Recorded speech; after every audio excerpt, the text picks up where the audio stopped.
بدی که چی کار کردی دمیر بگو وقت کامرا بگو دای سنبله 1400 محاصره نمیگم که سیفی صاحب از بودای سنبله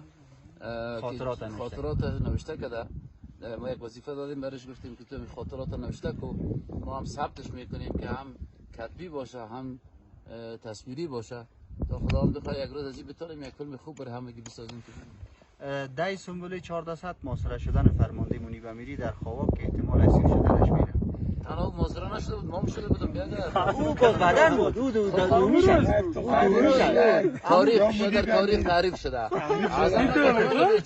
وقتی که من دیدم که آمده سر ازیا من یار مخابره کردم دو دکتر صاحب که با دکتر صاحب میشنه تو گوش که بدری قصره گفتم حرکت اون طرف دریا یا موندن درست در خوا که دشمن زده حمله کرد یا اون طرف موندن در یک جای یار زیر آتش گرفت رو به رزیا این طرف سرک ما بودم احمد که مخابره ما پیش بود و هم پیش ازیا بود هم ازیا بود یا صدا میکنه سر دکتر صاحب فکر میکنه ما یک جای هستیم که دکتر صاحب قرار ده موتر خواب پایینتر از ما صدا میکنه به سرش که برای اینکه دشمن بالای سرتون دل خورد این خیال میکنه که اگر پس رو خواهم میشه ما از این بسیار بالاتر روبروی از یاستم که هم از روبروی هم از بالا از پشترم دشمن دور خورده من هیچ بی خبر این خبر کرده فکر کرده که ما هم خبر هستم که یک وقت